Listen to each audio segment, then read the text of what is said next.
Podcast Arungi Lebih Dalam. Halo di Marves, kembali lagi dengan Maura di Marves Podcast.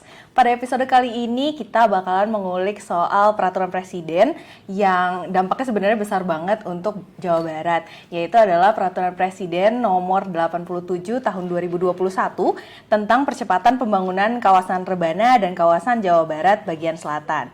Nah, sekarang ini di samping Maura udah ada salah satu pejabat di Kemenko Marves yang perannya besar banget dalam mengawal isu ini, yaitu adalah Bapak Joko Hartoyo atau yang akrab dipanggil sebagai Pak Joko. Silakan Bapak, boleh sedikit perkenalan soal Bapak? Ya, nama saya tadi sudah disebut, Joko Hartoyo. Saat ini jabatan saya sebagai Asisten Deputi Infrastruktur Pengembangan Wilayah. Sini saya ini sudah 22 tahun tinggal di gedung ini, gedung yang sama. Karena saya sebelumnya tadinya dari BPPT yang sekarang bergabung dengan BRIN bersama LIPI, LAPAN dan Batan.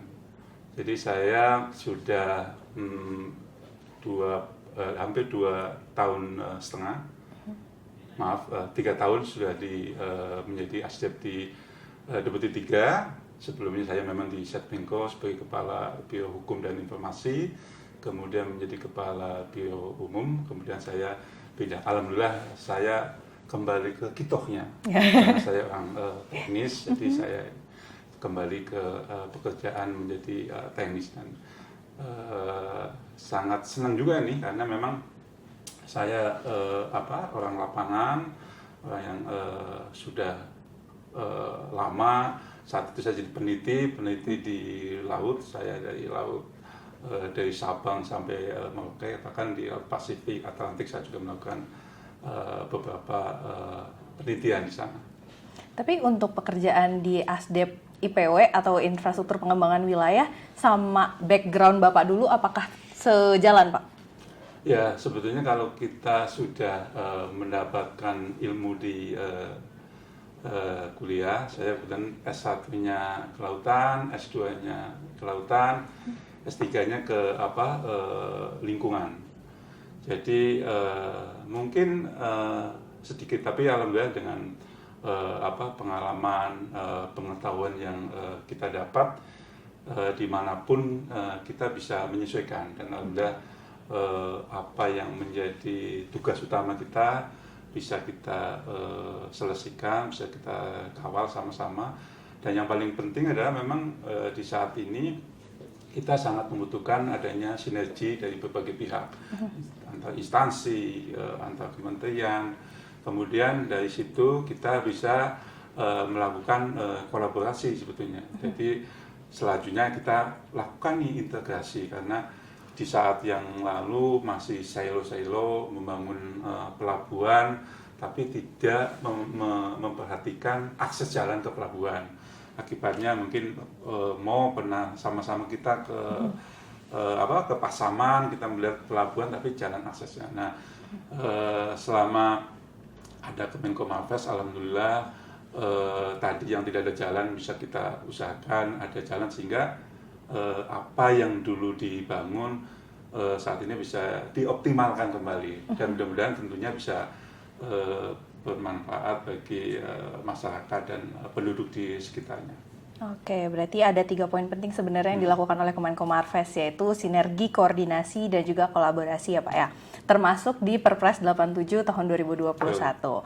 Boleh diceritain nggak Pak, sebenarnya kenapa Perpres ini akhirnya diterbitkan?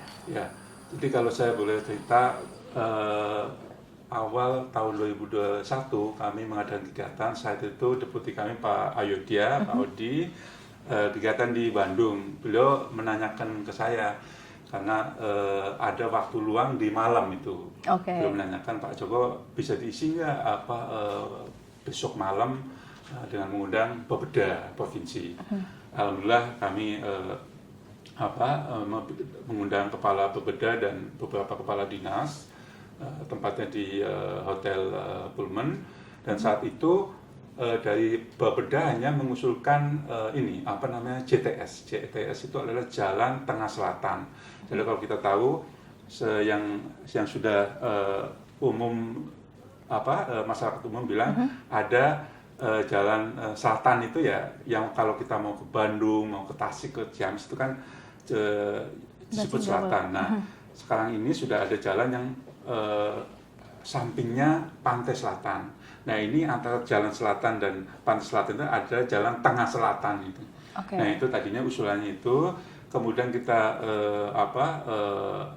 meng-follow up dari usulan itu, dan kami saat itu menggandeng Setkap dan Kemenko Ekon yang tadi saya sampaikan harus ada sinergi dan kolaborasi dengan KL lain. Alhamdulillah bisa di speed up, terus ada rapat koordinasi tingkat menteri dipimpin Pak Menko, dan kemudian dilanjutkan dengan ada rapat terbatas presiden. Alhamdulillah beberapa usulan menjadi list dalam proyek di Perpres 87. Jadi ada 170 proyek itu.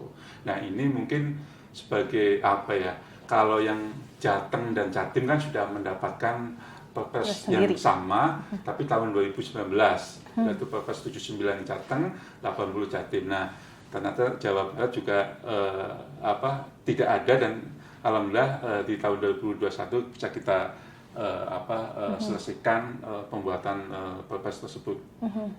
Berarti kalau dari Perpres ini sebenarnya berarti mencangkup Cirebon, Patimban, Kertajati, sama daerah penyangga kayak Kabupaten Majalengka, terus Sumedang, Indramayu, Kuningan, dan juga Subang ya Pak ya? Ya, jadi sesuai judulnya kan ada dua wilayah, satu yang disebut Rebana, dari ujung Subang sampai Cirebon itu ada 7 kabupaten kota yang tadi disebutkan itu masuk dalam kawasan Rebana.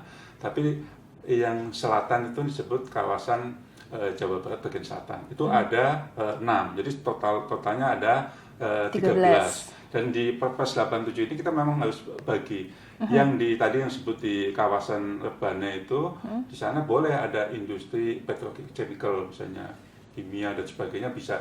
Tapi kalau yang di selatan kita preserve untuk lingkungan, jadi supaya lingkungan terjaga.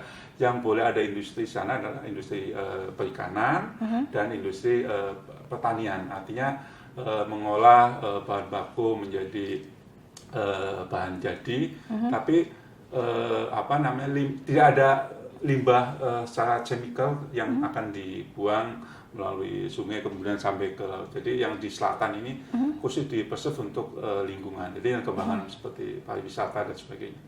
Oke, tapi kenapa sih Pak yang dipilih akhirnya Jawa Barat bagian selatan dan Rebana?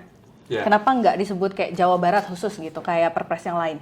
Ya, sebenarnya ini tadi ada konsep pembagian yang memang betul-betul beda tadi.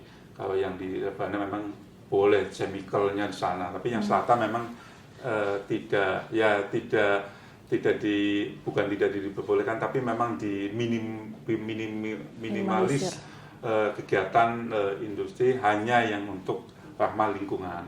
Jadi kalau kita lihat Perpres 87 ini sudah menjadi PSN berdasarkan Permenko Ekon nomor 21 tahun 2022. Sebenarnya Permenko Ekon 9 tahun 2022 juga sudah memasukkan Perpres 87 sebagai pengembangan wilayah di dalam PSN. Oke. Tujuan dan target dari program ini itu sebenarnya apa Pak?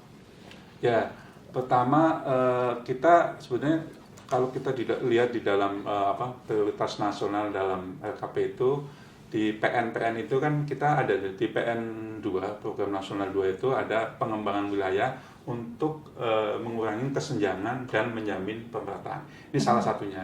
Kalau kita lihat mungkin kita kan kalau di atas ini, di atas Pulau Jawa, di kawasan Rebana kan sudah berkembang sangat jauh. Tapi kalau kita lihat selatan, perkembangannya tidak begitu signifikan. Dan ini kan sebenarnya sangat dekat dengan ibu kota saat ini, karena kita nanti punya IKN. Jadi di saat ini kita punya. Kemudian yang program nasional kelima itu memperkuat infrastruktur untuk mendukung pembangunan ekonomi. Ini juga penting karena yang di Jawa Barat bagian selatan sangat kalau saya bilang lebih kecil lah pembangunan di dalam jalannya, infrastrukturnya tuh lebih sedikit dibandingkan di utaranya. Kalau utaranya kan kita tahu kemacetan ada di sana, dan saya kebetulan dari Cilacap kalau pulang itu saya memanfaatkan jalan yang di samping pantai, dan alhamdulillah jalan itu sudah belum begitu padat, tetapi memang kalau dilewatin di saat malam cukup gelap, dan mungkin kita was-was juga kalau kita melewati malam. Jadi kita ingin, pemerintah ingin mengembangkan kawasan di Jawa Barat bagian selatan untuk bisa berkembang. Ujungnya sebenarnya peningkatan ekonomi di wilayah tersebut. Oke, berarti sebenarnya Perpres ini bukan cuma bahas soal infrastruktur seperti jalan dan pelabuhan dan segala macam ya Pak, tapi maksudnya ada hal-hal lain juga yang sebenarnya ditargetkan dalam proyek tersebut? Ya, pastinya ya. Jadi yang tujuan utamanya ya tadi saya sampaikan, meningkatkan kegiatan ekonomi. Karena selain tadi yang gede-gede itu, misalnya kalau di Urbana kan, kalau di Perpres 87 kan ada tol Cisumdawu, ada tol Cisumdawu, terus nanti kita ada beberapa pengembangan kawasan industri dari Subang, Majalengka sampai ke Sumedang, ada di sana. Tapi yang lain di selatan kan kita ada pengembangan untuk desa digital, ada desa wisata, ada desa konservasi. Jadi Perpres 87 itu cukup holistik, mewakili semua kegiatan yang potensinya ke depan akan bisa dimanfaatkan oleh masyarakat. Termasuk kalau kita lihat di selatan, misalnya di Sukabumi, di sana ada potensi anginnya cukup signifikan, kecepatannya, dan cukup durasinya cukup lama, makanya akan dibangunlah misalnya PLTB pembangkit listrik tenaga banyu, dan kurang lebih sekitar potensinya 150 megawatt, dan nanti selain ada resource untuk EBT, di sana juga nanti kalau setelah dibangun EBT itu kan wisata akan meningkatkan wisata. Kita di sana bisa melihat jadi kayak di Belanda gitu ya Pak? Seperti kayak di Belanda, kayak di Swedia. Kalau dari Swedia ke Denmark itu, kalau kita lewatin laut itu, kita bisa sambil menikmati jalan dengan mobil, bisa sambil melewati kincir anginnya itu. Oke, berarti kalau misalnya dari Bapak sendiri Pak, dari itu kan Perpres 87 ada banyak banget yang diurusin. Nah, ada cerita yang menarik nggak Pak dari implementasi Perpres ini? Ya, jadi memang kami dalam arti kami di Kemenko Marves, khususnya di Deputi 3 dan Kemenko Ekon, di sana di Deputi Pak Wahyu, Deputi Pengembangan Wilayah dan Tata Ruang, dan di Setkap ada 2 Deputi Perekonomian dan Deputi Marves. Kita sama-sama. Memang yang beberapa yang sangat menarik itu memang tantangannya adalah pembiayaan ini. Jadi pembiayaan, karena pembiayaannya ada beberapa source-nya, ada APBN, APBD, KPBU, dan tentunya pembiayaan lain yang sesuai dengan ketentuan. Nah, ini kita menyatukan di dalam mengorkestrasikan pembiayaan ini cukup bukan sulit ya, tapi cukup tinggi effortnya kita.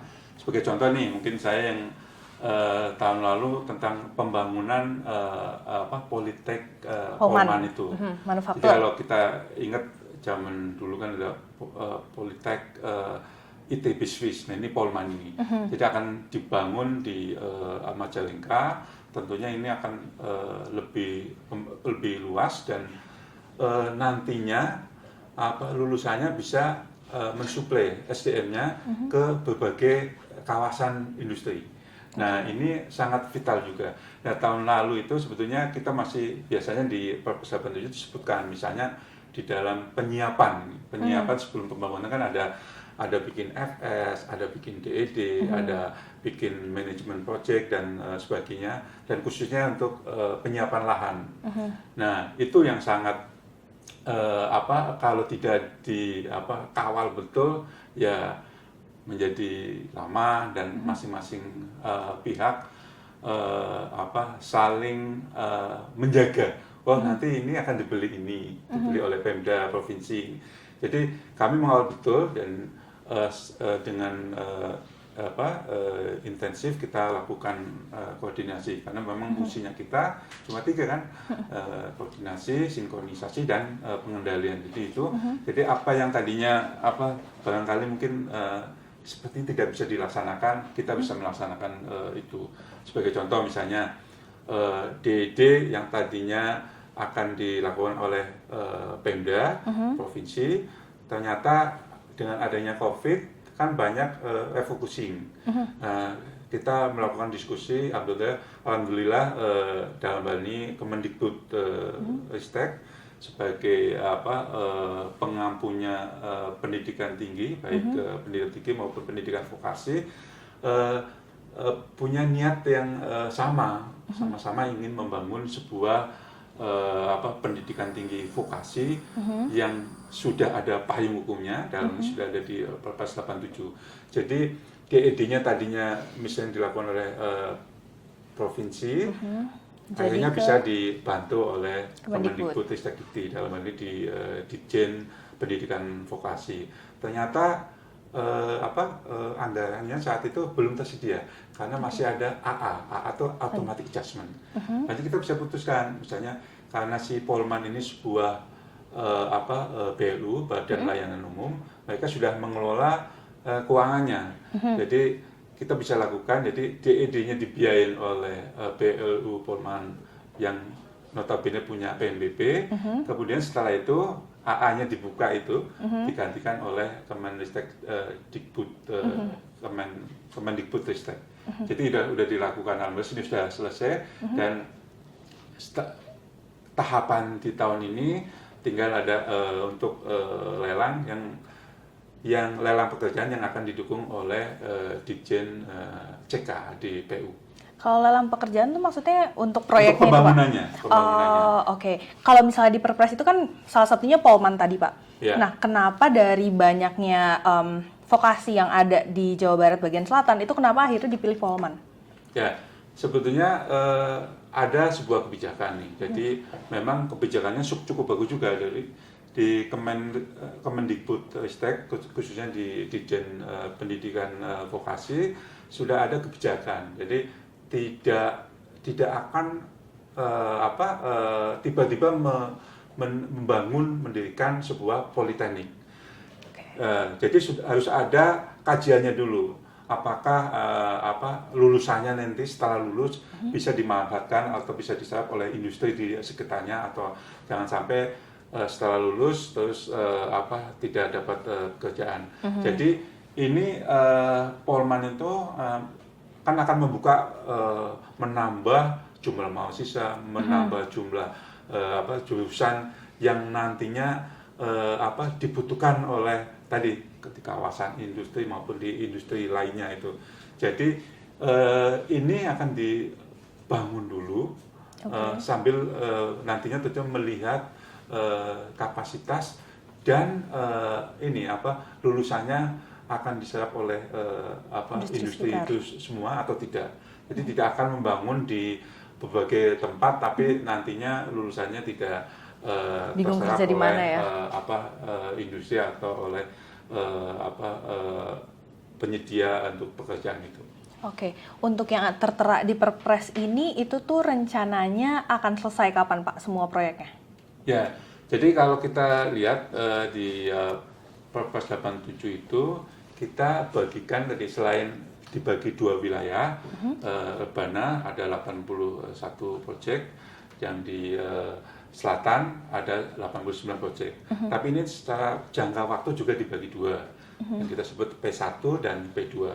P1 adalah prioritas 1 adalah yang akan diselesaikan di dalam kurun waktu 2024. dan yang P2 setelah 2024. Jadi kita sebagai PSN juga, kita juga memantau ini sudah ada kebijakan dari Presiden bahwa PSN yang ada ini harus bisa diselesaikan di semester 1 2024.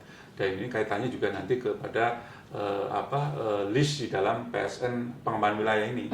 Jadi nanti kebetulan di P1-nya Perpres 87 ada 85, P2-nya ada 85. Tapi tentunya kembali kepada persiapan. Karena yang paling penting adalah readiness kriterianya harus sudah lengkap gitu. Kami juga mengajak BPKP untuk mengawal dari mulai perencanaan, pelaksanaan sampai nanti di evaluasinya. Jadi supaya apa yang dilakukan di belakang itu tidak menimbulkan masalah. Jadi kalau sudah pensiun dipanggil kejaksaan, dipanggil KPP, kita mengawal betul supaya memang apa yang dilakukan, proyek-proyek yang dilakukan di khususnya di Perpres 87 mendapat pengawalan dan semuanya bisa terbuka dan bisa dipastikan ya, bisa integritasnya yang melakukan kegiatan tersebut bisa dijaga dengan baik. Oke, pertanyaan terakhir nih Pak. Setelah kurang lebih 1 tahun Bapak mengawal proyek-proyek yang ada di dalam Perpres 87 ini, gimana pandangan Bapak soal kelancaran implementasinya dan bagaimana harapan Bapak, Pak? Ya, alhamdulillah sebenarnya bukan 1 tahun, sejak pengawalan 2 tahun. Oh, 2 tahun. Ya, sudah 2 tahun. Alhamdulillah, saya merasa senang juga ini, karena mohon maaf, saya mungkin kalau melihat ke Pemda sebelumnya kan kayaknya lambat, terus kalau koordinasinya kurang. Alhamdulillah di Perpres 87 karena saya pribadi menyampaikan ke teman-teman, sekarang menjadi teman-teman kepala Bapeda, kepala dinas yang terkait berkaitan dengan pelaksanaan atau penyiapan proyek ini, kita dilakukan sama-sama. Jadi kita seperti sebuah family itu, apa yang menjadi keinginan kita lakukan sama-sama. Dan kemudian pengawalannya juga ini kami dengan Kemenko Ekon dan Setkap sama-sama ini mungkin saya baru sekali ini melakukan sebuah sinergi dan kolaborasi dengan Kemenko Ekon, dengan Setkap, serta Pemda provinsi maupun Pemda kabupaten kota dengan bagus itu. Jadi apa yang menjadi informasi di Pemda di tingkat kabupaten itu sudah ada juga di provinsi dan sudah ada di pusat. Jadi kita lakukan bersama-sama untuk menggapai sebuah tujuan yang memang sejak awal kita siapkan bersama-sama juga.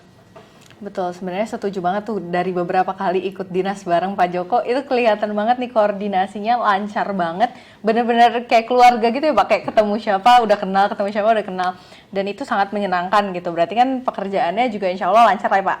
Insya Allah. Ya. Jadi memang tugas kita melaksanakan pendampingan, pendampingan atas ketersediaan dokumen perencanaan, penyiapan dan pelaksanaan proyek.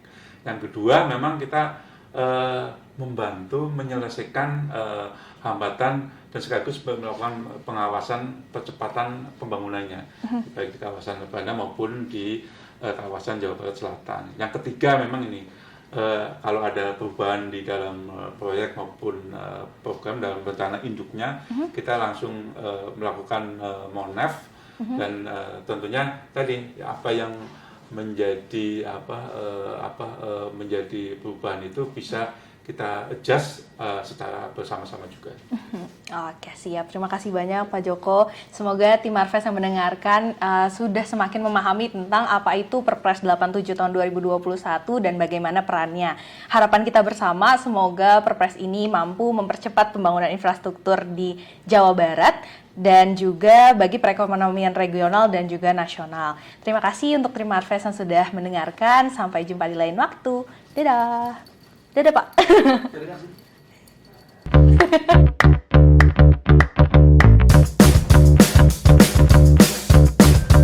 Marves Podcast. Arungi lebih dalam.